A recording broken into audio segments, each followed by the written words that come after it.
Meron ba sa inyong ganito? Kung tawagin nila 3-4, sa amin kasi wala. Kaya sige, gawin na lang natin. Isa itong pritong baga ng baka sa paboritong street food nating mga Pinoy. Madali pa to sa Easy, tuturuan ka ni Tipsy. Let's go! Yo, welcome to Pimp Your Food. Tama ay inyong narinig, tayo magluluto ng pritong baga ng baka. Ito yung makikita nyo sa mga street food na nakatusok or nakatuhog ng stick na maliliit.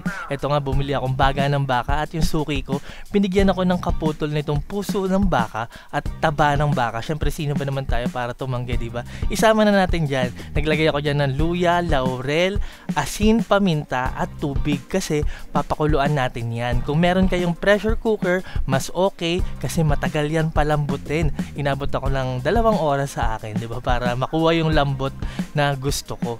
Pero okay lang naman no kahit matagal kasi gamit ko naman dyan yung Xiaomi induction cooker na mahina naman talaga ang konsumo sa kuryente. Kung medyo madumi yung sabaw, okay lang yan, hayaan nyo lang no kasi hugasan naman natin yan mamaya. So habang hinihintay natin lumambot ang laman loob ng ating baka, magawa na tayo ng ating masarap na sausawan. Meron ako ditong bawang, sibuyas, pipino at sili. And then maglalagay ako dyan ng konting asin, bagong giling ng paminta, magbubudbud ako ng konting pampasarap. Yan, pero di yan wala, di ba? Tapos naglagay na ako diyan ng sweet chili sauce. Kung di nyo pa yun natatry, subukan nyo na. Tapos inyong paboritong suka. Kung medyo naaasiman kayo sa suka, pwede kayo maglagay ng konting tubig. Haluin natin yan na mabuti.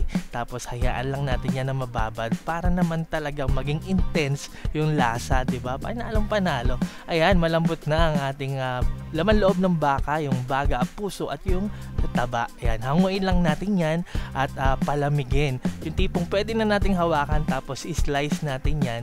Gaano kalaki, depende na po yan sa inyo, no?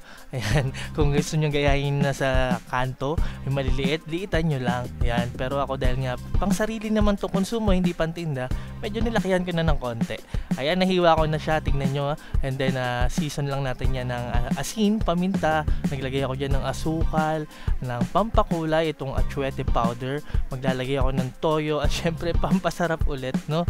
Maglalagay tayo dyan ng kalamansi at liquid seasoning. Ayan, diba? Kung ayaw nyo ng liquid seasoning, huwag nyo nalagyan, no?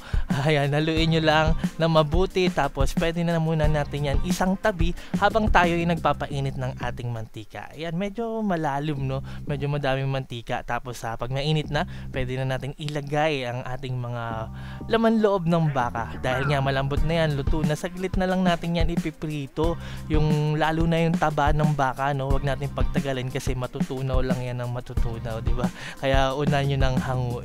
Kaya siguro masarap yung mga nasa street food natin kasi nga natutunawan na yan ng taba ng baka, no? So parang napiprito na siya sa mantika ng baka na sa tingin ko talaga nagpapasarap dito. At nilahat na nga, and now look at that. O di ba? Hindi ko ma-explain no kung anong meron sa itsura, bakit nakakatakam no. Parang ang ewan ko lang pero siguro talaga tayo mga Pinoy mahilig sa anything na pinirito. Kaya di ba, napakahilig natin sa mga pinirito lalo sa ating mga street food. Lalong-lalo na kapag pinartner natin 'yan sa masarap na sausawan tulad nga nito, pinartner natin sa ating napaka sarap na spiced vinegar. Ayan, sukang sausawan.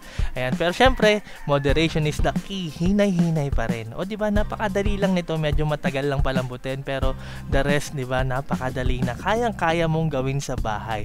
Para sa maraming recipes, huwag kalimutan mag-subscribe sa aking YouTube channel, Tipsy Goes Random, at mag-follow sa aking Facebook page, Pimp Your Food, at i-follow nyo rin ako sa TikTok at Kev_Andrade. Maraming salamat sa palagi niyong panonood, pagtangkilik, pagsuporta, pagsubaybay. Ako po si Tipsy D. God bless sa inyong lahat. Peace!